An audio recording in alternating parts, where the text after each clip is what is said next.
এখন তো রিলসের যুগ, রাইট? আমরা সবাই অনেক রিল দেখি না, অনেক রিল দেখি। কয়েকদিন আগে আমার এক বান্ধবী ফেসবুকে একটা রিলস শেয়ার করছে। সো রিলসটা ছিল এরকম, ওর এখানে ইনারওয়্যারের স্ট্র্যাপ দেখা যাচ্ছে, ওর বয়ফ্রেন্ড জামাটা টেনে এটা ঢেকে দিছে। ওকে, কিউট না? কিউট, হ্যাঁ। ওইটা ফেসবুকে পোস্ট করে লিখছে কেয়ারিং বয়ফ্রেন্ড। ও নাইস। ফারিয়া আপু, আপনি কী মনে করেন ওর বয়ফ্রেন্ড এটা কেন ঢেকে দিছে? কেন? যাতে কেউ না দেখে। কিউট না?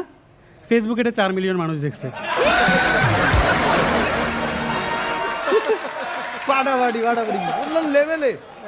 মানে সব জায়গায় শো আপ করতে হবে। আমার এক ফ্রেন্ড আছে, অনেক ফরেস্টগার। তো ওর গার্লফ্রেন্ডকে নিয়ে ও একটা ফেসবুকে ছবি পোস্ট করছে। ও তো ফরেস্টগার, ও গার্লফ্রেন্ডের ফেসটা ইমোজি দিয়ে ঢেকে দিছে। ফরেস্টগার তো। তাই বলছি, কিরে তুই ভাবি ফেসটা ঢেকে দিছিস কেন? বলছে মেয়েদের চেহারা পরপুরুষকে দেখানো এটা উচিত না। তো ফাইন, কিন্তু তোর হাত তো মেয়ের কোমরে।